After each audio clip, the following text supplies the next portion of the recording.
Hey there, What Next listeners. Before we get started, I want to let you know about a story coming up a little later in the show. It's from our partners at Macy's. Since 2021, they have partnered with UNCF to provide scholarships to nearly 300 students at historically Black colleges and universities. Because a mind is a terrible thing to waste and a wonderful thing to invest in. All this month, you can support UNCF by rounding up your Macy's purchase in-store or donating online. Stick around to hear from Calvin, a Macy's Brighter Futures Scholar at Morehouse College. This episode of What Next is brought to you by Season 3 of The Relentless, a podcast from Slate Studios and Century 21 Real Estate. If you're an entrepreneur, you know just how challenging it can be to run a business. It can feel like there are insurmountable hurdles at every turn. So, how can you cut through the noise and use those obstacles as fuel for new opportunities? This season of The Relentless teaches you how to move fearlessly. Join author, entrepreneur, and returning host Kristen Meinzer as she talks to everyone from athletes to CEOs who share how they have used strength and motivation to find success in the face of adversity. Be sure to check out the first episode, where you'll learn how venture capitalist and author Catherine Finney became one of the first Black women to have a successful 7-figure startup exit. Whether you work in sales or are simply interested in what it takes to transform fear into inspiration, The Relentless will inspire you to take that leap and move fearlessly. Season 3 of The Relentless is out now. Listen and subscribe wherever you get your podcasts.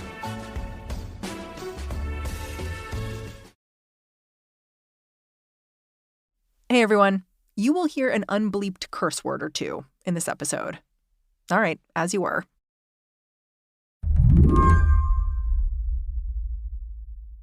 In the last few weeks, there's a question you might have been asking yourself. Has the U.S. just experienced an environmental disaster that no one is able to clean up?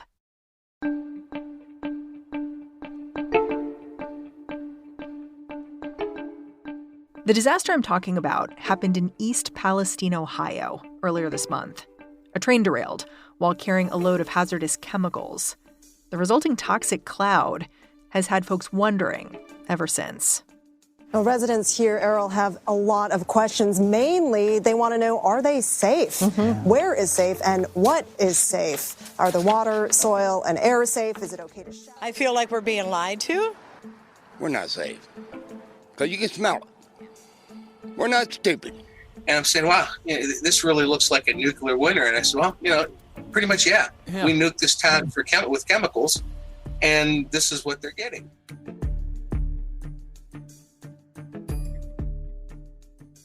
It turns out Slate's got a bit of an expert on Rust Belt train derailments on staff, Ben Mathis-Lilley.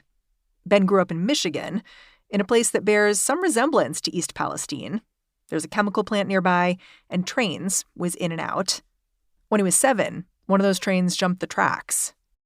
It wasn't until I left for college that I realized that this wasn't actually a normal thing that happens everywhere. It's just places that happen to be by railroads or chemical plants.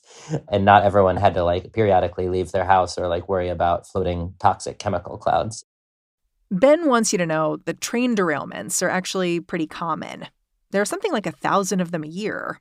What's not common is for a village like East Palestine, which has got a population of less than 5,000, to feel the glare of the BBC, Fox News, and a whole lot of live streamers all at once. You could get a sense of how the pressure's been building up at a meeting last week in the East Palestine High School gym. Okay, I'm going to click play, and I don't know if you guys will hear it or not. I asked Ben to tune into the meeting with me. The truth is, I feel that if this did happen somewhere else, it would have been handled totally different. The residents here, they did sound scared and confused. What rolls through on those tracks is of more value than the lives of the residents in this community at the end of the day. But the leaders, they sounded scared and confused too. Because we can't, we're trying to get information out to our citizens. Everybody's concerned. I'm concerned. When the mayor took questions from a scrum of reporters, he veered back and forth from his role as a concerned citizen to a voice of reason. What's your reaction to them saying they don't feel safe coming here tonight? I don't feel safe in my town. I tell everybody they're safe. I think our citizens are safe. I think my drinking water's safe. the first time he stops and he says, I think we're safe. I think our drinking water is safe. I think that speaks to what's going on with this story, is that it's actually maybe too early to tell exactly what the consequences of this train crash were. I don't care about giving reports on TV. I want you all safe. I want my citizens. I want this. I don't want 50 cameras around me. I want to be watching a basketball game here, watching my kids play in this gym. People keep forgetting. I'm a local politician. I live in this town. So you can kind of see the press looking for this to be maybe like a Flint, Michigan type situation where we have this kind of concrete harm and this set of villains who are responsible for it. But I think like already right there, you're seeing a little bit of the conflict between what we know and what we're worried about. I think if you asked any of the reporters who were at this meeting just what they were doing, they'd tell you they were holding public officials accountable. They were trying to get answers. But what happens when there aren't a whole lot of answers to give? And I think that that's part of what's going on with this story, is that there's this really shocking image of a giant black cloud of this vinyl chloride being burned off over a small town in Ohio. And it's a very upsetting, alarming image. And it seems like someone should pay the price for this.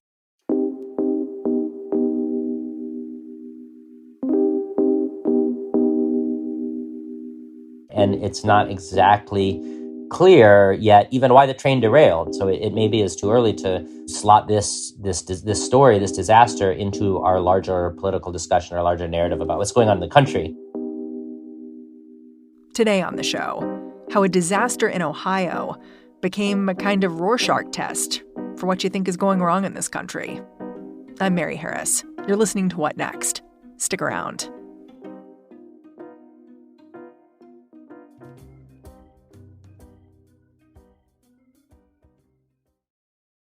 This podcast is brought to you by Progressive Insurance.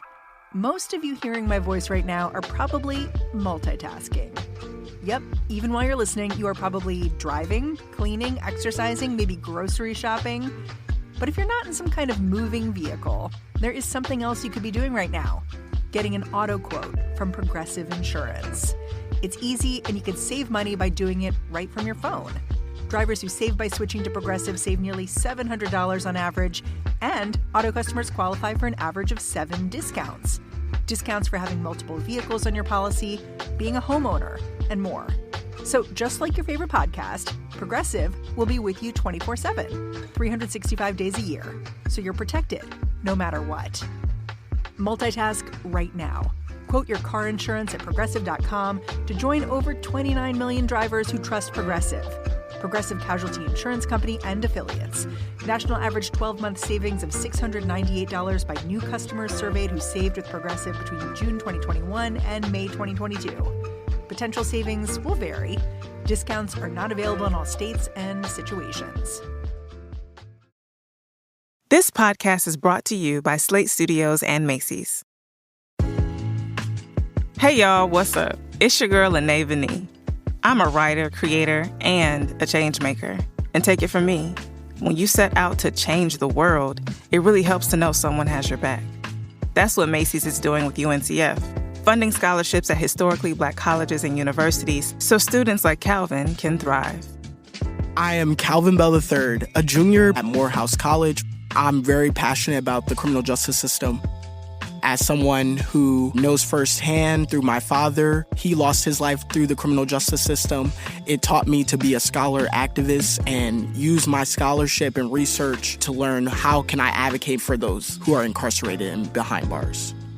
Being a Macy's UNCF Brighter Future Scholar has opened up even more doors for me. I'm looking towards grad school as well as law school to ultimately be able to be a public scholar, to teach classes around political theory, political philosophy, as well as carceral studies.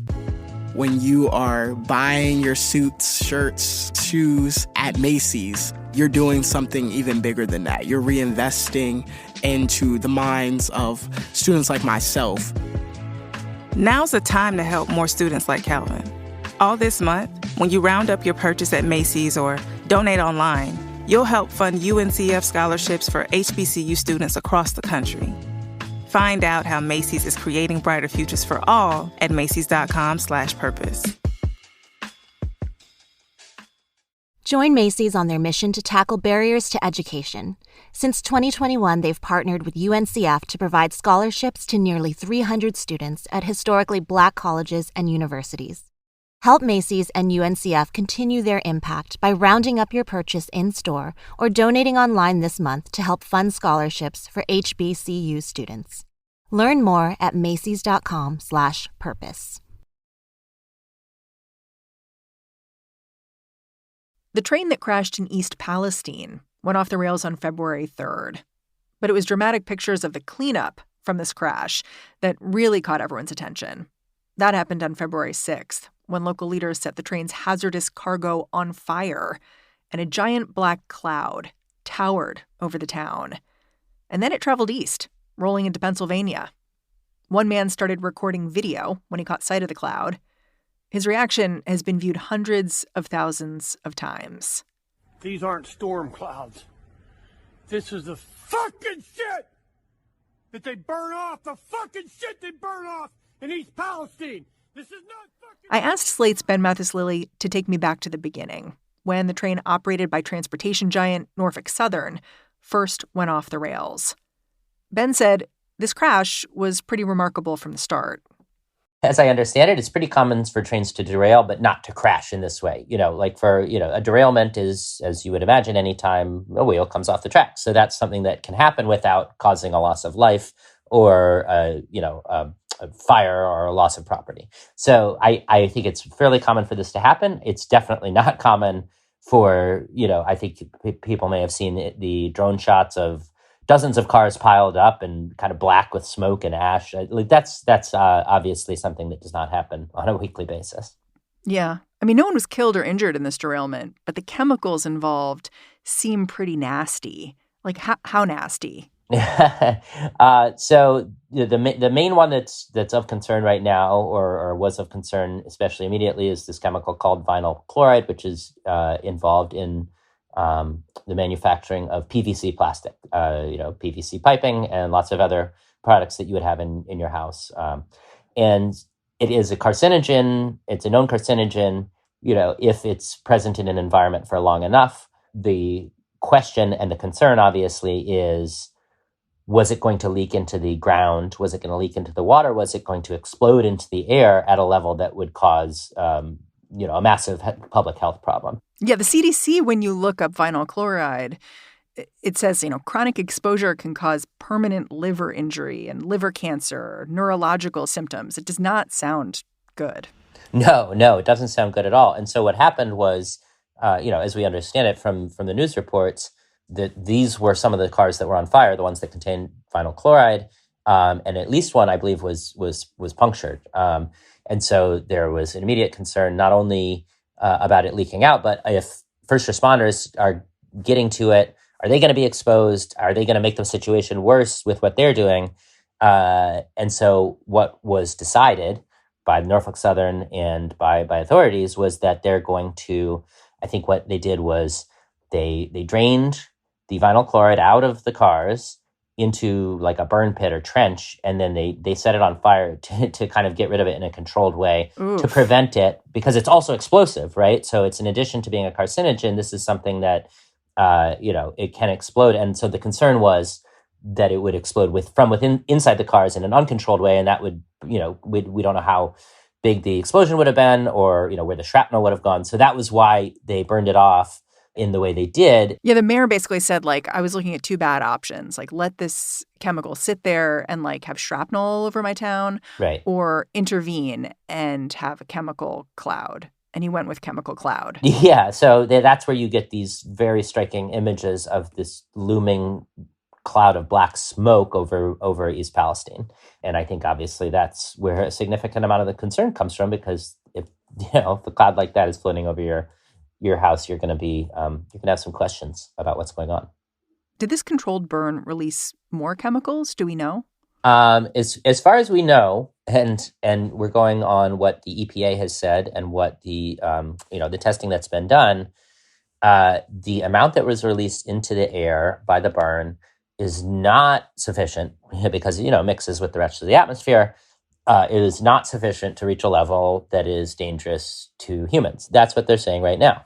And the same is true for the water. There is some, not only the vinyl chloride, but some of the other substances were on the train, got into some of the local streams. There are pictures of like dead frogs and dead fishes. Yes, exactly. They know this is happening. This is not, there's no cover up of this.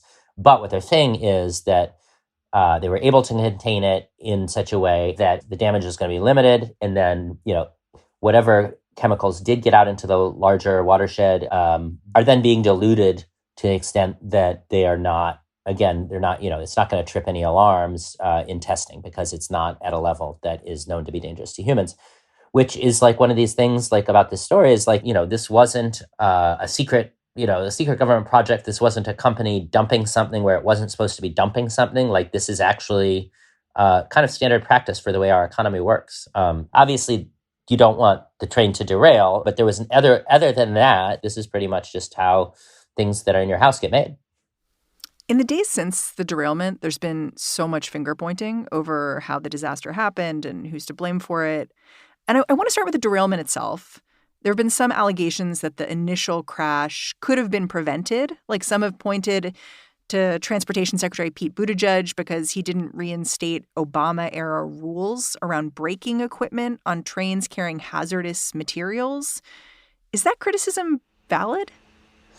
So, yeah, the idea there is that, the Trump administration rolled back this rule about trains carrying hazardous materials and what kind of brakes they have to be equipped with so that they can brake more smoothly and evenly and faster in dangerous situations.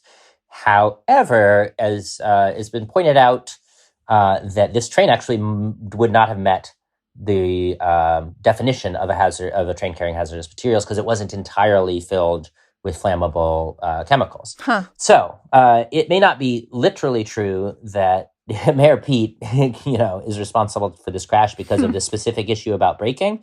However, what a group called Railroad Workers United has said is that maintenance standards have been undermined by railroad companies like Norfolk Southern, and that they believe this train was not properly inspected and that a proper inspection, proper staffing, and so forth would have caught this problem, with the wheel, the axle that caused the derailment. I think that you're going to have to, wait and see what the National Transportation Safety Board says, which is not a particularly exciting thing to make your, Fox News primetime show about, for example.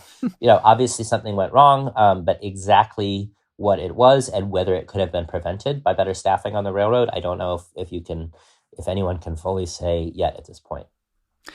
Yeah, there's one more criticism that I want to make sure we talk about, which is about how the town is being treated now by government officials, not the media, like the EPA and the railroad company itself. Because, the railroad company has said it feels like its workers are threatened by locals. Like it feels like the locals are so angry with them. They're not safe to go out. But it's also notable to me that local testing to see if the air is safe, if the water is safe, it seems to be being done by the EPA in conjunction with Norfolk Southern, the railroad company. And in some ways, that makes sense. Like the company made a mistake here and they should be responsible for cleaning it up. But I could see how if I lived in the town, even if the company had done hundreds of home tests, which they have, allegedly showing that everything was peachy keen, I might have questions because the railroad company has something to protect. Like it's financial interest, it's business. Yeah, absolutely. So I think that that's what you're seeing happening in this clip of the mayor at this town meeting. Like there's all these debates that are kind of being bundled together into this very small town. It's a town that's small even by the standards of towns in the Midwest. It's 5,000 people, and so now you have all these reporters there. You have representatives of the government. You have now the Biden administration maybe feeling some heat about not having gone there sooner. So, the governor of Ohio wants to, make it clear that he's concerned about this. And so you have all these people who are kind of commingled in these ongoing debates about whether private equity and the ownership of the railroad companies and the ownership of all companies have too much power over workers in the United States. And so you have all these battles that are just kind of being transported into this tiny town and into this little gymnasium where the mayor is saying, I would rather be watching kids basketball here.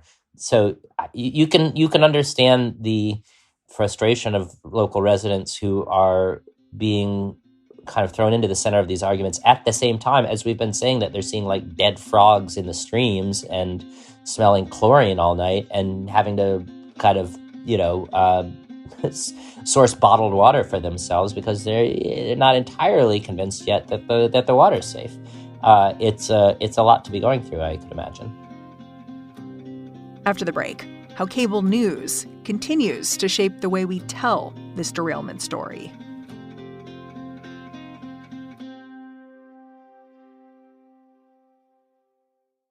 This podcast is brought to you by Progressive Insurance. Most of you listening right now are probably multitasking. Yep, when you're listening, you're probably also driving, cleaning, exercising, or maybe even grocery shopping. But if you're not in some kind of moving vehicle, there's something you can be doing right now. Getting an auto quote from Progressive Insurance. It's easy, and you could save money by doing it right now from your phone. Drivers who save by switching to Progressive save nearly $700 on average, and auto customers qualify for an average of 7 discounts. Discounts for having multiple vehicles on your policy, being a homeowner, and more. So just like your favorite podcast, Progressive will be with you 24/7, 365 days a year, so you're protected no matter what. Multitask right now. Quote your car insurance at Progressive.com to join the over 29 million drivers who trust Progressive. Progressive Casualty Insurance Company and Affiliates. National average 12-month savings of $698 by new customers surveyed who saved with Progressive between June 2021 and May 2022. Potential savings will vary. Discounts not available in all states and situations. Hi, I'm Dahlia Lithwick, host of Slate's Amicus podcast, and I'm here to tell you that we have a special offer on Slate memberships. You can now get 3 months of Slate Plus for just $15, and you'll get no ads on any Slate podcasts, member-exclusive episodes and segments on my show Amicus, and shows like Political Gabfest and Slow Burn, and unlimited reading on the Slate site. And best of all, you would be supporting all of Slate's independent journalism as we cover everything that is happening in the news every day. Sign up for Slate Plus at slate.com/podcast plus. Again, that's 3 months for only $15. So sign up now at slate.com/podcast plus. Part of what's interesting to me about what's going on in East Palestine is the sheer breadth of people who seem to be using this story as proof positive for their own point of view. Union boosters see train operator Norfolk Southern as at fault. Environmentalists see evidence of lax chemical regulation. And Fox News has used the crash as a way to further their ongoing narrative about the way Washington has left Rust Belt states behind. This seems like an actual environmental disaster. I don't detect any urgency from the EPA or from Washington at all. Is it because these are not their voters? I think that's a big part of it. I think that the entire country... Sometimes people who seem to be agreeing with each other on cable news are then arguing with each other online, the way environmental activist Erin Brockovich picked a fight with Ohio's far-right Senator J.D. Vance a few days back. She was angry he'd taken so long to issue a statement about the crash and its fallout. So I think that what's going on is that both the right and the left in this country actually kind of share a belief that normal people, if you will, or working people are being ignored, or that the system is, the system, quote unquote, is rigged against them. And so here you have this very kind of striking or, compelling, example with some very compelling visuals to go along with it, and the kind of imagery of like these animals dying and under a cloud of black smoke. And you have this thing that seems to suggest that like everything we've been saying is correct. The big companies are villains here, or the media doesn't care about people in this part of the country. And so you have this situation in which everyone kind of thinks that their suspicions are being confirmed. And yet they know that they don't really agree with each other, which is where I think that the Erin Brockovich, the environmental activist, chastising J.D. Vance, Senator J.D. Vance, the new Ohio senator who's a guest on Tucker Carlson's show all the time. She was kind of, mad at him. But what was interesting about it, you actually looked at Vance's statement. The statement that he made as a senator, not some of the kind of more... Like not a tweet. Yeah, so he actually was putting out a statement in his capacity as a senator. And if you actually go in and look at that statement, I think there's some like factual quibbles you can make with it, but it's actually like a pretty reasonable, like kind of public health statement. Like, this is what we know happened. This is who's done the testing. This is what we still don't know. If you have this problem or this question, like go here and there. Like it was actually like a pretty responsible statement. And, but so what she was upset about him, she was upset saying like, oh, it took you 9 days to put this out, and that's kind of what Mayor Pete and the Biden administration are getting yelled at from the other side, is like, well, they didn't talk about this soon enough. And I think that speaks to the underlying issue that we've been talking about, which is that we don't know exactly what's gone wrong and who's to blame. And so it's like there's nothing actually to argue about, but we know we have to argue with each other, and we know we're mad about it, And so that's what the media environment around this story is like right now. Yeah. And the language is so extreme, at least among the sort of partisan news outlets. Like Fox News was saying, it's like these people got nuked with toxins. And I'm just not sure that's helping anyone. It's like something did happen here we need to understand what went wrong so it doesn't happen again. I don't know that telling people they were nuked with toxins is either reassuring or solving the problem. Yeah, you have Fox News on one hand saying nuked with toxins, and then you have a Twitter account run by the Chinese government trying to start the hashtag Ohio Chernobyl. So it's like as inflammatory as you can get with language, and it's coming from really everywhere. And I don't think in either case it's justified by what we know. And then there's this kind of like, outside that, particularly from the right-wing media, there's this idea that just kind of generally like coastal elites and liberals don't care what happens to people in places like East Palestine, Ohio. So, they didn't regulate the railroads. And then even when the train crashed, no one covered it because no one cared about what happens to these people. I'm not saying I'm not agreeing with that. I'm sharing that that's kind of the perspective that's being presented in another part of our media right now. I want to address head on the allegation that the mainstream media is ignoring this story. Like Donald J. Trump Jr. said in a tweet, like basically the same people who told you plastic straws were a huge threat to the environment are ignoring this disaster in East Palestine.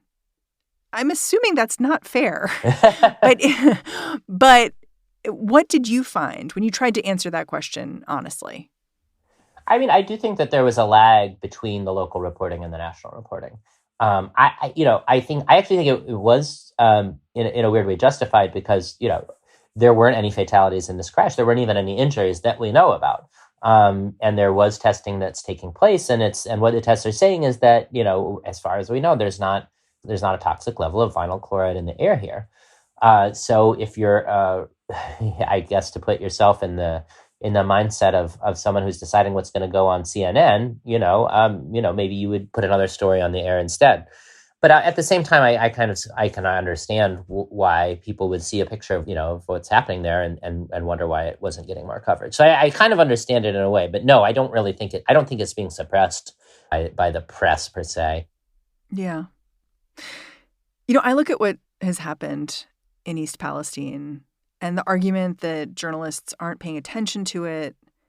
And I just can't help thinking about somewhere else entirely, which is a place known as Cancer Alley in Louisiana. It's a place where petrochemicals have poisoned the air, and there's actual data showing an increased rate of cancer there. The region's also, I think, like 40% Black, and there was no explosion there. It's just a chronic poisoning, essentially. But I don't see coverage of that in my news feed every day, even though it is really a legitimate disaster. And it also took years, I believe, to prove this association. And to me, it kind of sums up where we're potentially going wrong with this story, which is that the explosion sort of necessitates us to be there immediately asking questions. But these questions are going to linger for a really long time. I think that's a great way of summing it up. And it's one of the tricky things about living in our environment in general, is that these are very, very complicated questions. The question of whether a particular contaminant caused a specific health issue in a specific person or a population of people, that's about one of the most complicated questions you can possibly ask scientifically. And it takes years of data. It takes, simply years of living for these people in these areas to sometimes develop these conditions.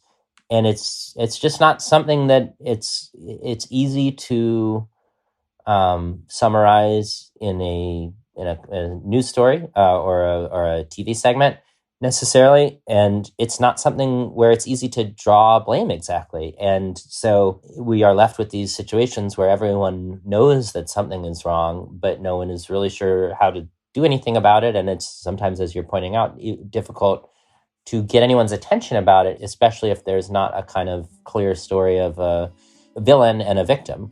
And so instead, we kind of have 40 members of the press clustering in a gym in Ohio to argue with each other about why the media isn't paying attention to Ohio. And it's kind of an absurd situation, and I have no idea what there is to be done about it. Ben, I'm super grateful for your reporting. Thanks for coming on the show. Thank you guys for having me, as always. Ben Mathis-Lilley is a Slate senior writer. And that's our show. If you're a fan of what we're doing here at What Next, the best way to support our work is to look into our membership program. It's known as Slate Plus, and the way to find out more is to go on over to slate.com/whatnextplus. What Next is produced by Elena Schwartz, Anna Phillips, Paige Osborne, and Madeline Ducharme. We are getting a ton of support right now from Jared Downing and Laura Spencer. We are led by Alicia Montgomery with a little boost from Susan Matthews. Ben Richmond is the Senior Director of Podcast Operations here at Slate. And I'm Mary Harris. You can find me on Twitter at Mary's Desk. Thanks for listening. I'll catch you back in this feed tomorrow.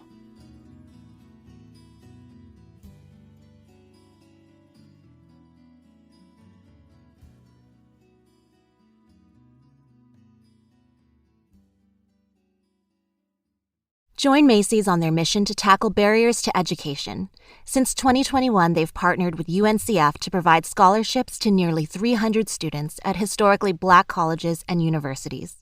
Help Macy's and UNCF continue their impact by rounding up your purchase in-store or donating online this month to help fund scholarships for HBCU students. Learn more at macys.com/purpose.